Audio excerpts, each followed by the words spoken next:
Henta filmen hevur du brúk fyri at síggja næstan meir enn nakað annað. Så ger så vel, Snowflake.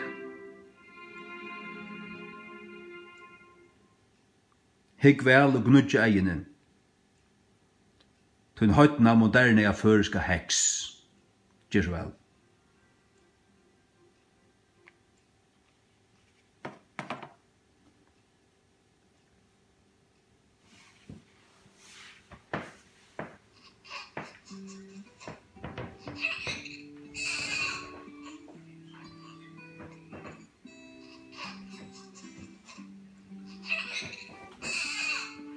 Again, new to the world at 1 day old. The story is for her and all my daughters. It is also intended for all the daughters, moms, and grandmoms of the faith. It's written by me and my husband who's behind the camera, and we believe this is a crucial message. Inspired by the writing of the reformer John Knox, we intend this movie as both a word of encouragement to the faithful and as a blast of admonition against what we call the monstrous regiment of women.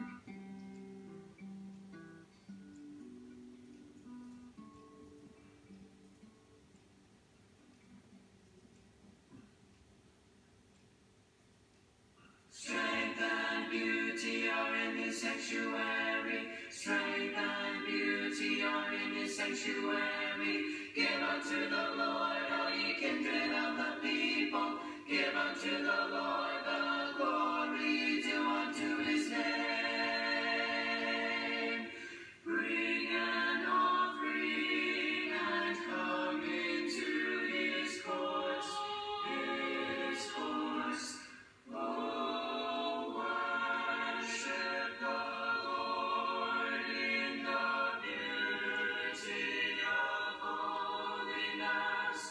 Worship the Lord in the beauty of holiness. Fear before him all the earth. Declare his glory among the heathen, his wonders among all people. For the Lord is great and greatly to be praised. Honor and majesty are before him. Declare his glory among the heathen, his wonders among all people.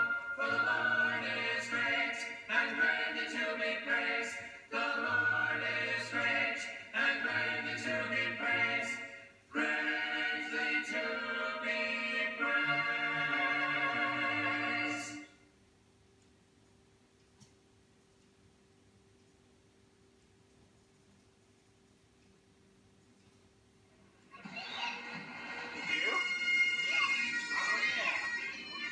This story starts with a trip across the Atlantic to my husband's homeland of Scotland, where he'll meet with his brother to do a couple of interviews. We wanted to learn about the essay that lends its title to this movie and also find out more about its author, the famous 16th century reformer John Knox. The Gunn brothers begin by interviewing Rosalind Marshall, a world-renowned Knox scholar, to learn a bit more about him and his controversial tract. This statue of John Knox, which I'm standing beside, is in St. Giles Cathedral, and of course Knox was minister of this church from 1559 until he died in 1572. The statue shows him in a typical outfit of the period with his flat cap and his long beard and his gown lined with fur, and he's holding a Bible pointing to it because the Word of God was very important to the reformers in the mid-16th century. One of Knox's most famous publications is the first blast of the trumpet against the monstrous regiment of women. Now, the very name is enough to enrage feminists everywhere, and most women as well, but there's a general misunderstanding about it. The word regiment doesn't mean part of an army in the 16th century, so it wasn't called the monstrous army of women on the march. It was the first blast of the trumpet against the monstrous rule of women, in other words, women queens. And the reason Knox wrote it was that Mary I was ruling England. She was a fervent Roman Catholic, and she was persecuting Protestants, she had ordered the burning of various personal friends of Knox, and so he was very bitter about Mary I of England, and he was afraid that the same thing would happen in Scotland, which was being ruled by Mary of Guise, a French woman, as regent for her daughter Mary Queen of Scots. It's a lively essay. It's less than 50 pages long, and Knox goes on and on about how women have no right to be queens. Knox basically was saying that it was unnatural, monstrous in other words, for a woman to be put in charge of anything, let alone put in charge of a country. For him, the woman could never be the head of the household or anything else. And this was a commonly held view in the 16th century. Knox wasn't at all unusual. Everybody else would have agreed with him, and that meant women would have agreed with him as well. And this is where I agree with Knox. The unchanged, infallible Bible unites Christians of today with those of years past. And as we form our opinions of womanhood, this is where we must go. The Bible in no way teaches a negative view of women. God says that he created women as valuable, wonderfully made, distinctly different from men, and as a comparable helper to man. The Bible is full of wonderful examples of womanhood, from Titus 2, Proverbs 31, Esther, Ruth, Sarah, Abigail, Phoebe. Even wisdom is pictorially described as a woman. The church likewise described as the bride of Christ. Women are often set as examples of faithfulness and diligence in parables, and were a part of the closest group in fellowship with Christ during his earthly ministry. There is no cookie-cutter approach to womanhood in the Bible. Some were converted prostitutes, one heroically saved God's people from persecution, and another even slammed a tent peg through someone's head. Others show up as true villains, such as the betraying Delilah and the appalling Jezebel. If the women in the Bible are one thing, it would be this, that they are real. I think you have to understand how they saw the Bible. For people like Knox, their ministry was Christocentric. The core of their ministry was Christ crucified. So I think people like Knox would find the accusation that their ministry is unchristlike actually quite surprising. Knox firmly believed in the Bible as a rule in the church and in life. The Bible was a rule in terms of morality, in terms of law, in civil society. And for Knox, that meant the Bible in its entirety. One thing he is known for is his views on women, which is something that Knox is often, I think, unfairly, negatively critiqued for. People's, in fact, in some ways misreading of the monstrous regiment has overshadowed other aspects of Knox's work and Knox's thinking, in which he explicitly recognises the contribution of godly women. One noticeable thing is that the bulk of Knox's surviving letters are to women. And there's no doubt from Knox's writing that Knox recognised the significance of these godly women and the part they played in his ministry. I think Knox's legacy should be what he stood for. It should be sola scriptura. It should be preaching the doctrine of Christ crucified. It should be the primacy of the Bible as a rule of faith and life.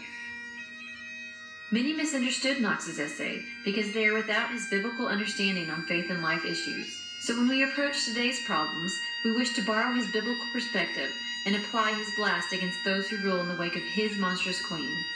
This group, we shall see, far surpasses the queen's iniquities in both kind and degree. We know some of our views will not be popular. In fact, you can see how much the bold Knox is appreciated in his own country. Look here, next to his old church, underneath parking spot 23. This is the grave of the reformer John Knox. Shortly after returning home, Colin went to an event to talk with a leading feminist. She was speaking at a bookshop in Austin, Texas. And you are a feminist. I am. And what is a feminist? Feminist is someone who believes in equality, human rights, and democracy. Now, if someone wasn't a feminist, what is the antithesis of what you stated? The antithesis of feminist is someone who believes in hierarchy and the inherent authority of some over others. This is a good answer. Notice that women are not even mentioned. This is a foundational description of what is behind feminism. Egalitarianism. This is the fuel of the feminist fire. Simply put, feminism is egalitarianism applied to gender. Christians can't be egalitarian. We believe in hierarchy and inherent authority. The Bible says the head of every man is Christ, and the head of the woman is the man. We do believe in some kinds of equality, such as in worth and dignity, but this sort of equality should not be confused with sameness. The problem with egalitarianism is that it extends equality beyond God's created order and forces equality in any and every circumstance, no matter how unnatural, unrealistic, or harmful the consequences may be. We wanted to talk to the other side, and there's no more prominent opponent of feminism in America than this person we are about to meet. She has researched feminism extensively. She met and debated most of the leading feminists and tirelessly fought to prevent feminist legislation from taking hold in the U.S. Phyllis Schlafly. The problem with feminism, I think the principal problem, is the cultivation of an attitude of victimization. Feminism tries to make women believe they are victims of an oppressive, male-dominated, patriarchal society. And they really wake up in the morning with a chip on their shoulder. The feminist movement set out to make the role of full-time wife and mother or full-time homemaker economically impossible and socially disdained, so that you will find that they look down upon her. They said, if you're not getting wages of your own, you don't have any life. You should be out there in the workforce, taking orders from a boss instead of from your husband. And of course, as we all know, the world is full of tedious, tiresome jobs out there in the workforce. And it is really easier to get along with most husbands than it is with a boss. But at any rate, they made the housewife feel unhappy, victimized, searching for some other life, and made her feel that the expectation that society had that a mother should look after her own child was an example of the oppression of women. Who suffers at the hands of today's monstrous regiment? It's the housewife, the mother, the homekeeper, the woman who chooses to live a life not in accord with feminist dictates. Not only do they attack women, they attack the very ordinance that God designed to protect women, that is, marriage. The feminists really are anti-marriage. In fact, some of them have been very outspoken and above board in saying that they want to destroy the institution of marriage, which they look upon as a patriarchal institution. One such feminist thinker was Simone de Beauvoir. She described marriage as an obscene bourgeois institution. A parasite sucking out the living strength of another organism. The housewife's labor does not even tend towards the creation of anything durable. Women's work within the home is not directly useful to society, produces nothing. The housewife is subordinate, secondary, parasitic. It is for their common welfare that the situation must be altered by prohibiting marriage as a career for women. Again, it was with Betty Friedan's book, The Feminine Mystique, in 1963. And again, it painted the plight of the suburban housewife.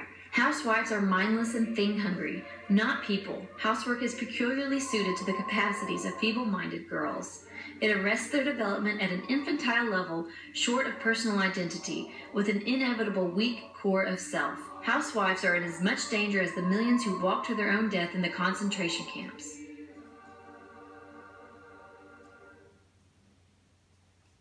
To say that being a housewife likens you to a concentration camp victim is just an incredible insult. It also reflects a complete lack of knowledge of what really goes on in a home. She was a well-known member of the Communist Party in America. That is not told in any of her obituaries. It's not in the feminist histories of Betty Friedan. It's not in her biographies, but it's there in her own writings.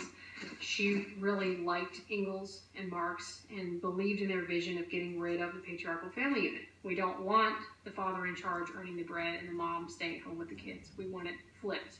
We want moms to be able to go out in the workforce. In fact, we'd rather have both parents gone and the children in the hands of the state. And again, that just traces right back to Marxism and socialism. It's far better for the state to run everything and decide how our lives will be than for individual families to have that autonomy. Karl Marx and his associates at the time, Friedrich Engels in particular I'm thinking of, knew from personal experience that you cannot bring a culture into subjection, you cannot bring a nation under communism and Marxism until you destroy the Christian family with the father at the head. You can't have an all-equal society until you have forced everybody into some niche in the job field and the children into the state-run schools, because you've got to get the minds of the next generation. The whole idea of universal daycare, which feminists are always fighting for, to have the government set up daycare, is really a socialist idea. It was the way all socialist systems provided daycare. And this is going to be paid for by the people who don't have any use for the daycare, because they involve taxing the one-income family in order to give a benefit to the two-income family. In 1950, 2 out of 3 American families looked like this. Breadwinning dad, children, stay-at-home mom. Feminists agitated the workplace with tales of glass ceilings and pay gaps. Employers were told to adopt hiring quotas, offer free daycare, and generous pregnancy leave. The feminists then went to the legislature and courts and asked for force to back up their ideology. They needed to help the most downtrodden member of society. That's right, the feminists. Today, only 1 in 6 families follows the traditional model. Equal pay laws ended the possibility of a family wage. The Christian family is forced through redistribution to subsidize a host of anti-family practices. It is now much harder for women not to work. Many women realize, and often too late, that if feminism has accomplished anything for them, it is not choice.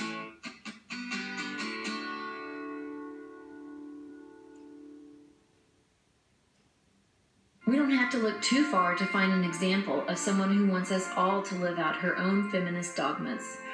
I do not believe that Hillary Clinton will be elected president.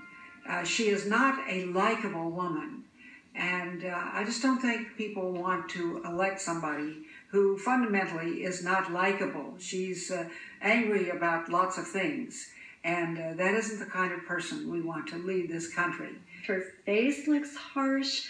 She seems mad at everything, and is not passionate about her. I mean, she is passionate about her anger, but she's always angry about something. She is the feminist par excellence, really. She always has worked.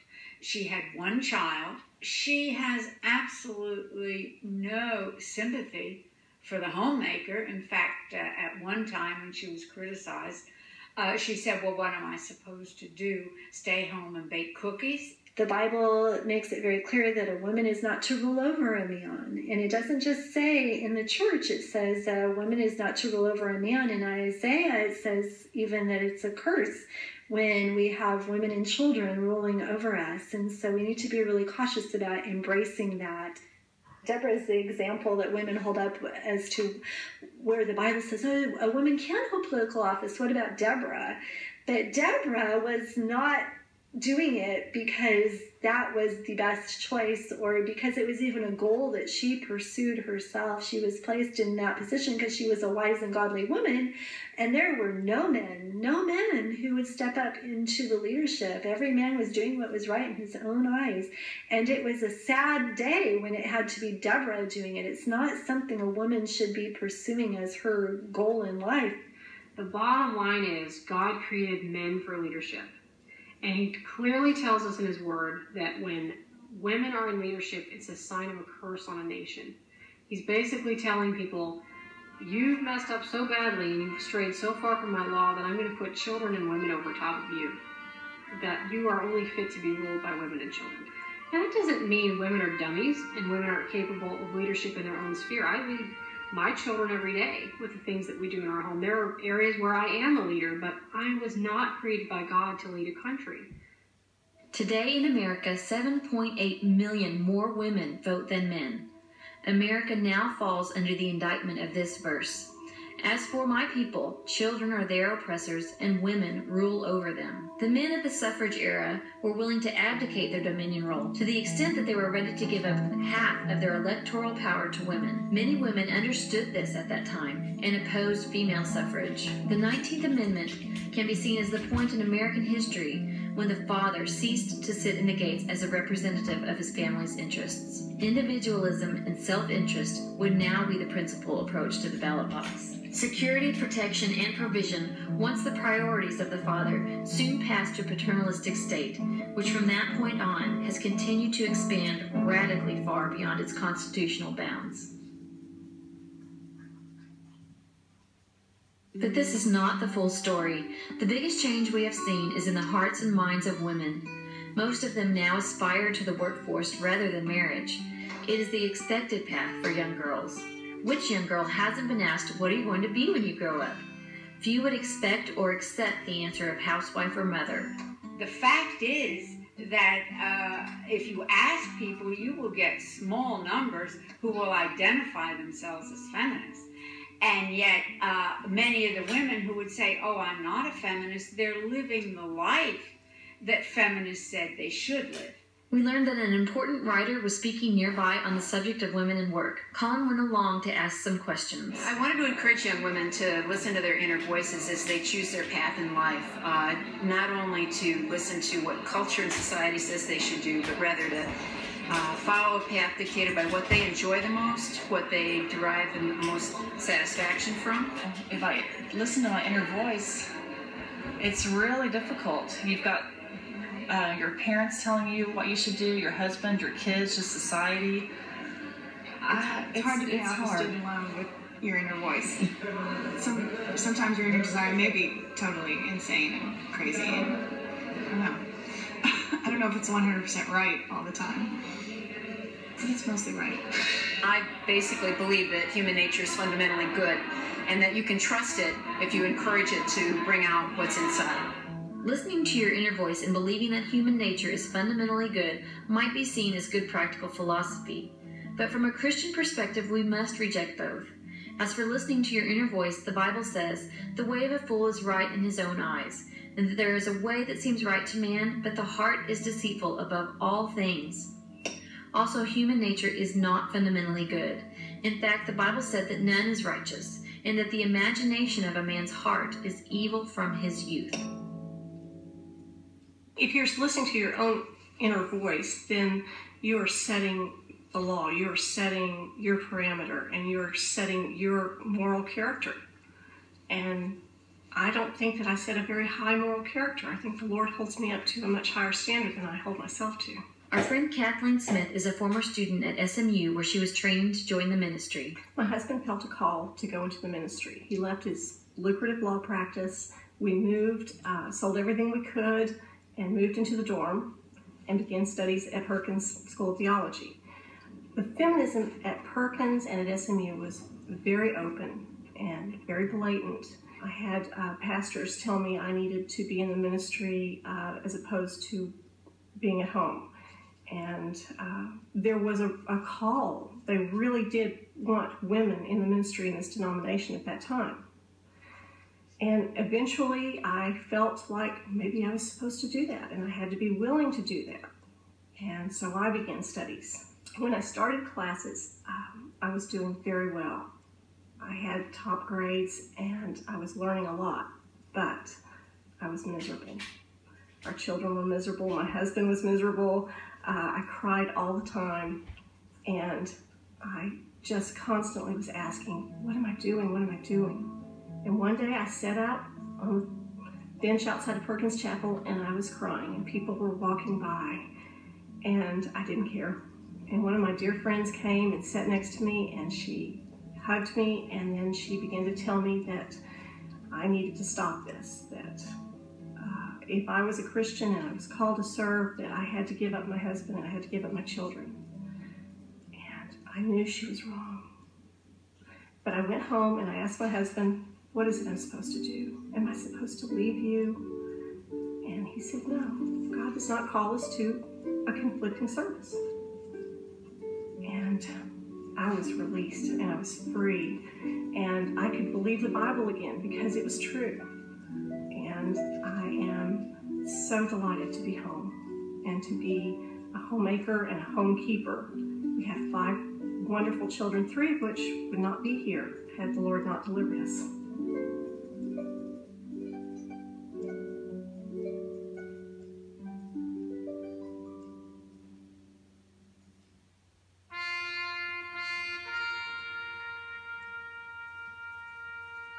We should repent of forcing women into the workplace and pulpits, but one of our most blatant sins is in our willingness to put women in harm's way.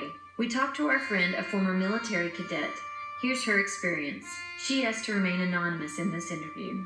The hardest part was denying my true self. Not just on, I'm not allowed to wear a pink t-shirt to formation, or something like that. I'm saying you had to suppress who God made you to be in order to thrive there. Survive. Forget thrive. In order to survive, you had to suppress who God made you to be. You have to blend in to fit in. You're going to have to pick up masculine traits. It's inevitable if you want to succeed. The first day, they encouraged the women to cut their hair off. It wasn't mandatory any longer, but they encouraged women to cut their hair off, to a minimum their earlobes, some even more so, because the men had to shave their head. The women should cut their hair at least. Thank God they didn't ask us to shave our heads, but it was more so that the men would accept us. We had to keep up with the men on the daily routines, jogging and push-ups and all that other physical training, jumping over walls. But when it came to the test, they had a variance for women to it's called gender norming. And, if a man was required to do 10 pull-ups, a woman was required to do 3. So the men weren't too happy with that, with the gender norming. They thought that, why are they here if they cannot pull up their own body weight to the same amount, that we can? Worst case, some point in time during the training, they would have a crying fit. We'd get yelled at, spat on. There's one guy who just loved to spit on people, And that, part of the reason for that was to give you nerves of steel, so that under pressure, you could perform. Some who were sexually assaulted, it was basically like attack on their soul. That's the best way I can describe it. And some just never fully recovered from that at all. Or if they did recover, it was just horrible. The environment for some was just, it was damaging, really. Not only have mixed-gendered troops brought sexualization to the military, but through the egalitarian lies about physical ability, we now have seriously deficient troops where we need at least. The question is, could women in the military cost lives? It's possible. I would say it depends on the situation. It depends on the amount of training. It depends on what's physically being required. It is possible that they can cause lives, in my opinion.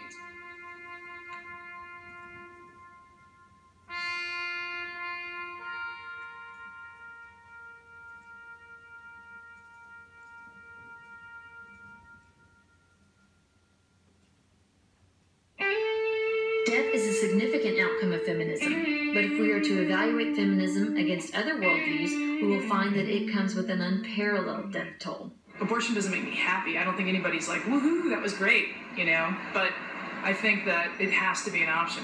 It has to be an option, or this, you walk around, like today, I saw these 2 homeless guys walking down the street, and I'm like, I wonder if anybody's ever going to do an ad for abortion, just having, 2 guys that were totally probably mistreated and mishandled as children, probably unwanted, who end up on the streets later in life, schizophrenic, drunk, crazy, whatever.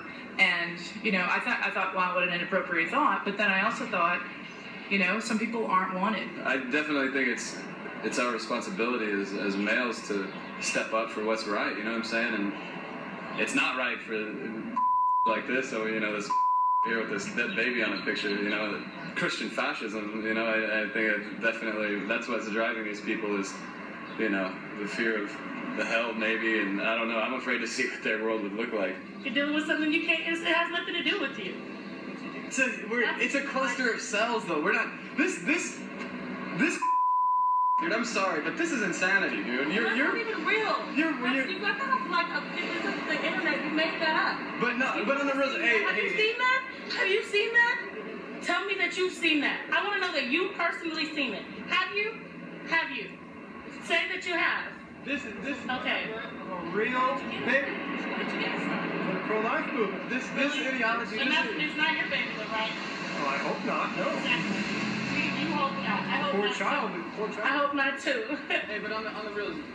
That's awesome. That's so fantastic. Of abortion, or it's in the first 3 months. We're talking about a cluster of cells. We're not talking about even that. You know what I'm saying? This is insanity. And heartbeats and brain rates. Yeah, you have both of those seemingly, but you don't appear to be human. I'm basically here just because I wanted to support anything that's related to pro-choice, because I feel very, very, very strongly and very passionately about every woman has a right to choose. And I really think thinking otherwise is pretty unrealistic, uneducated, and judgmental. Do you think of those guys over there? I think they're completely mentally insane. What would you... Okay, without to be as tame as you could be. I would say, first of all, the posters they're holding are completely unrealistic of what actually happens. And I'm actually a physician, and I can say that 95%, that's illegal to terminate a pregnancy at that stage, and 95% of the time that is not at all what takes place. It's a very humane, normal medical procedure.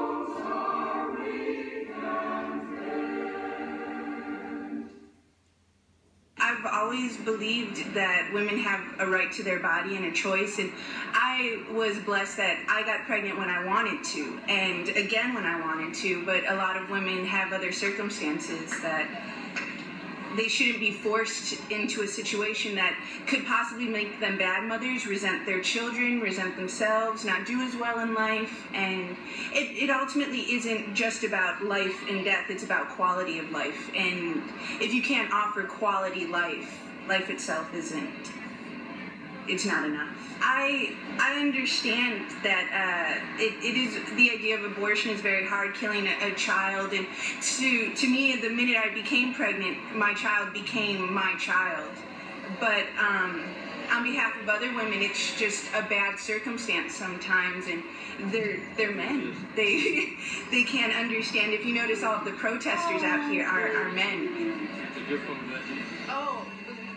The number of children killed through abortion in the U.S. since Roe v. Wade is now equal to the population of the whole of Texas, together with New Mexico, Oklahoma, Arkansas, Louisiana, Colorado, Kansas, Missouri, Idaho, Wyoming, Nebraska, Iowa, Illinois, North Dakota, South Dakota, Minnesota, and Wisconsin. This is an unparalleled Holocaust.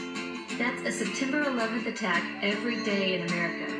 Yet it's not Al-Qaeda that's attacking. It's the monstrous regime. To find out more, we went to talk to a former industry insider, former abortion clinic owner, Carol Everett.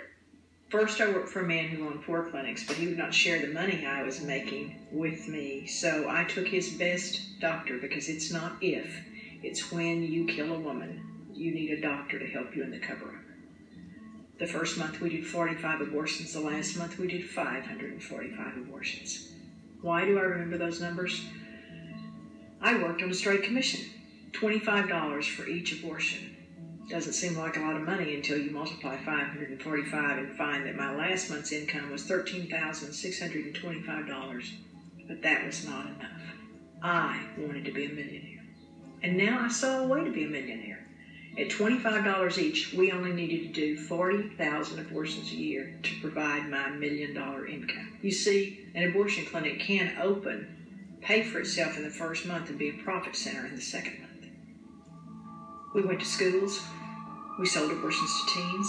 Our goal was 3 to 5 abortions between the ages of 13 and 18 for every girl. I did hold the hand of one young woman while she had her 9th abortion. Yet none of that satisfied. Carol became a Christian and now runs the Heidi Group, informing people about the truth of groups like Planned Parenthood. We asked Carol about the founder of Planned Parenthood, Margaret Sanger. Margaret Sanger was the founder of Planned Parenthood. Margaret Sanger was a bisexual and deviant in many ways. Margaret Sanger considered minorities and the Jewish race the weeds of society that she wanted to eliminate. And she originally strategically placed birth control clinics in African American areas. And of course, that is why the African American numbers are so great in the abortion statistics. Planned Parenthood provides more abortions than any other organization in the United States. And I believe that they facilitate that network of abortion clinics through family planning with contraceptive use to teenagers. For instance, when I was in the abortion business, I knew if I could go into a school that the pregnancy rate would increase by 50%. I knew if I could get a girl sexually active that she would have 3 to 5 abortions between the ages of 13 and 18, and that was actually our goal. We see Planned Parenthood doing this in our own neighborhood. Every year they run an event aimed at local children. They're not here to do anything kind and nice and sweet to these children. They're here to subvert them, to subject them to information that they're not emotionally ready for, and to break down their innocence and their ability to resist being involved in sexual activity. They're using a book that's called It's Perfectly Normal, and it has over 80 pictures of nude characters engaged in sexual activity. We believe that we're giving kids information that they may need right now, but we're pretty sure they're going to need it later. Okay. Which is why we give out the now and later candies. I don't know if you know about that. And each room has a theme, by the way. We have one room up there with tents in it. Okay. It has a camping theme. We have another room that has some mattresses on the floor, and they're having a slumber party. That's the 5th grade girls, which is real appropriate for that age. And in the 5th and 6th grade, it's back to intercourse. But now, someone comes in and gets them to laugh about their parents, because if they laugh about their parents, they will not go home and tell their parents what they talked about. They're part of the problem. You talk to them about birth control and how you can give them birth control pills, and when they come into your clinic, our clinic gave them a low-dose birth control pill that we knew they would get pregnant on. How did we do that? We prescribed a birth control pill that in order to provide any level of protection had to be taken accurately at the same time every day, for we knew one thing about teenagers. They don't do anything at the same time every day, and we could look at the statistics and tell that any time she went on any method of birth control, that sexual activity went from 0 once a week to 5 to 7 times a week. The pill would not work, and we could accomplish our agenda of the 3 to 5 abortions between the ages of 13 and 18. We asked the Planned Parenthood director what she thought of abstinence-only education. And so those kids are getting fear-based, abstinence only till marriage messages. We agree, it is fear-based. It should be. The fear of the Lord is the beginning of knowledge, and Planned Parenthood is harmful because it removes the fear of God, together with the fear of consequences. Our dear friend Dana was one who took to heart some of the feminist lies of Planned Parenthood. Here's her story. Being in college with the very feministic mind that going to have a career and a woman has choices and we can do all that we want to do. That same mindset comes into play when I get into a relationship with a young man and become sexually active in that, and then I get pregnant. And I go to some of the girls that I'm in school with, and never once would they say, "You just need to keep this baby." It was, "Oh, you just need to go get an abortion." you're going to be a doctor. You can't have a baby. You already have 2 boys to take care of. Just go down and get an abortion. It's going to be okay. You're going to be a doctor. And I remember just resonating in my mind that that's right. I've got to become this doctor. I've got to become successful. And this baby, or, fetus, as they'd like to say, is going to be a hindrance. Apparently, our mothers and fathers have raised us to get careers, and we better do it. And if we have anything that hinders us from getting that, we have to get rid of the hindrance. I remember being in the operating room and then just began crying and weeping and very uncontrollable. And I remember the nurse being very rude and saying, you need to get control of yourself. Very, very harsh. And I remember it being over with and going home and thinking, what have I done? And even though I wasn't a Christian yet, I knew that I had done something terribly, terribly wrong. And they will convince you every which way that this is your free right, this is your choice. It's a wonderful to be able to make a choice to do this kind of thing. But they're not the ones that have to live with it in the end, especially when the realization comes that it was actually a living child. And I remember being in college. This is how I found out that it was a baby that was fully formed. Is I walk into my class, and here we're going to study the gestational periods of fetuses. And I'm like, we know all about that. And they show us a baby at 6 to 8 weeks on the screen up above, and I just was in shock. I thought, that is what my baby was. Fully formed. Head, arms, legs, eyes, little fingers, little toes. And I just broke down. I just ran out and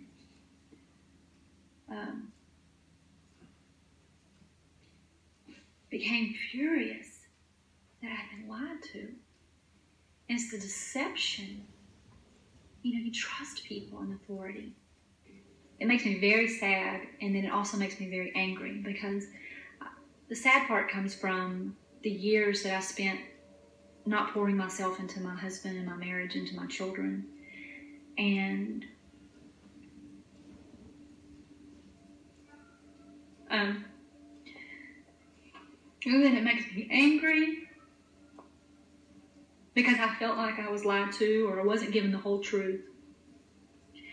And I think for anybody to make an educated decision about anything, they need truth revealed to them. They need both sides so that they can make an educated decision about what is best for them. Dana was lied to, and like many women, acted against her conscience at the direction of others.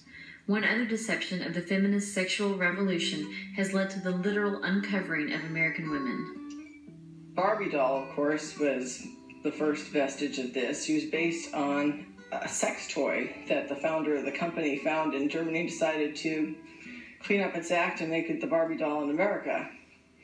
Now they have the Bratz, and Barbie's been relegated to the 3 to 7-year-old set. The Bratz are basically trampy little dolls for girls to play with and emulate.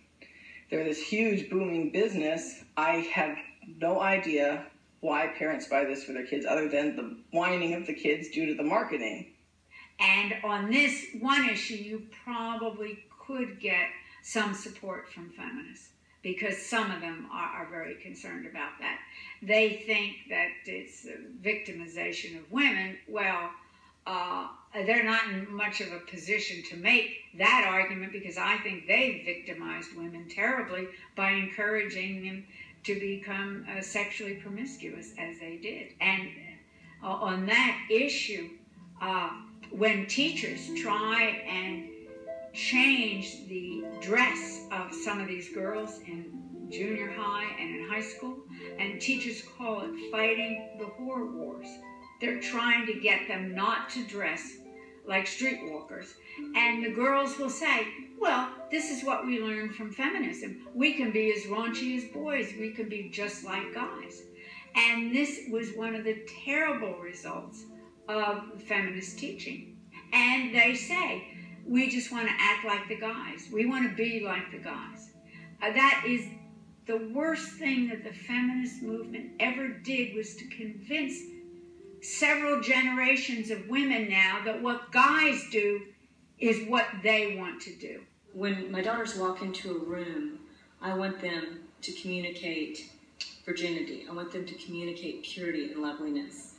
And if they dress or talk or carry themselves like they're impure, then that's what they're communicating.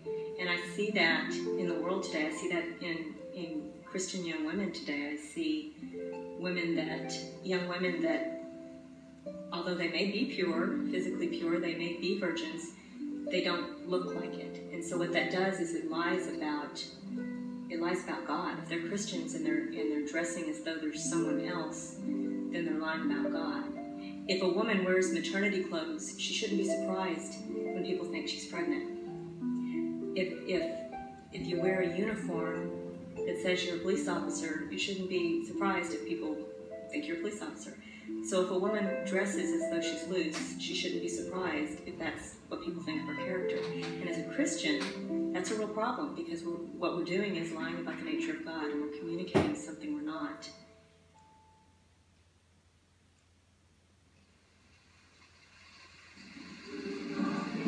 As women, we need to see whether we are conforming to the pattern of this world or being transformed by the renewing of our minds. Maybe feminism told you that children were a burden. For the sake of some money, a career, or even free time, you missed out on some, maybe even all of the children you could have had. Maybe feminism taught you egalitarianism. You couldn't submit to a hierarchy, so you tried to usurp your husband's authority or control him. You belittled him, you certainly wouldn't submit to him. Maybe feminism taught you that your inner voice should guide you in your decision to leave your home. For a few dollars, you exchanged life in a private sanctuary for a lifetime under fluorescent lights in a corporate environment. Maybe feminism left you with a fearless sexual ethic that objectified you and left you feeling used. Feminism has brought a storm to the lives of American women, and it's women who have been left out in the rain. The thief comes only to steal and kill and destroy, but the good news is this. Jesus says, I have come that they may have life and have it to the full. And this is why we can now sing a new song. Oh, sing a new song to the Lord, for wonders he has done, for wonders he has done. Return to your home. If you are wise, you will build up your own house. If you are foolish, you will pull it down with your own hands. The home can be your sanctuary, a wonderful place of service, peace, happiness, and blessing.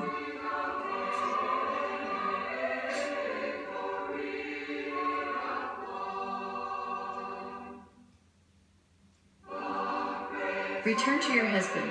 Bring him down from the roof. Men are sinners too, but they can be a great blessing to you if you let them. Don't believe the way that men are represented. The TV schlep, the stereotypical buffoon who can't do anything. The media has been preaching man-hating feminism to us for years. It's time to do something about it.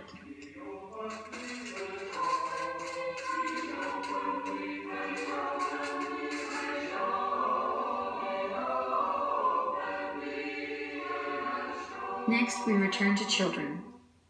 Are you nuts? Oh, again, get a TV or... Oh, you poor thing. I'm sure glad I'm not in your shoes. Are you a daycare? Or, do you know what's causing that? Oh, dear. There they go again. And aren't they a drain on the rest of us? I've tried to be gracious but quick to tell them I couldn't do this in my own strength either. It's not something that necessarily always comes easily, but it is a joy, and God has sanctified me through raising these children and from embracing this gift that I so badly wanted. If you're positive about it and express to them your gratitude for God blessing you in this way, then usually they are quick to accept that. God calls children a reward and a blessing, and our culture calls them a burden. Don't have too many because you can't afford it. You won't have time for yourself, and they're too expensive. You have more fun with them if you don't have so many. All these reasons why we shouldn't have too many children. But God calls them a blessing. He calls them a reward. He calls them arrows in the hand of a warrior. And I believe that's exactly what they are. We're called to raise up godly seed for His glory. When we researched 10 of the leading feminists in America, we came up with a combined total of 7 children. The total between our 10 commentators is an amazing 60 children. As the monstrous regiment seeks empowerment, true influence is given to the faithful wife and mother who obeys the Lord. Blessed are the meek, for they shall inherit the earth. If we as women go into the Word and we say, well, I'll take this and I like this part, and I'll take that because I like that part, but that Titus 2 stuff, I don't like that. I'm not having that. That's not me. Me, I was made for leadership, so I can ignore that part. That's chaos. That's inviting horrible cultural suicide, because we're basically saying, I know better than God. God didn't know what he was doing when he made Adam and Eve. He didn't have any idea what he was doing when he set all these rules for women about being homemakers and serving their husbands, and he just really messed things up. So I'm here to fix it. When we embrace the role that he has given us to fulfill, then we can find joy, we can find peace, we can find fulfillment in ways that we never even dreamed of, and we will have something that will stay with us for eternity. We are made so wonderfully and beautifully, and God has gifted us to do things that men can never do, and not do the way that we do them. A man cannot be a mother. A man cannot be a wife. Some men are not very good homemakers. But what you find joy in will be the way that God created you.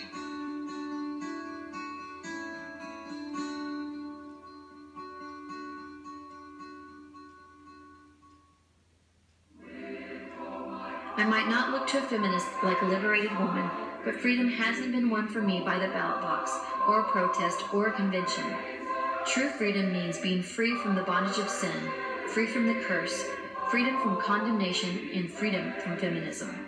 I am free to be a woman, wife, mother, and homemaker with all the blessings God intended that to have. My daughters will know this truth too, and they, like me, will aspire to the highest calling of a wife and mother, whose worth is found far above rubies or worldly gain. As women, we might find that when we look for liberation, it quite surprisingly comes to us through a man, who is also truly God. Therefore, if the Son makes you free, you shall be free indeed.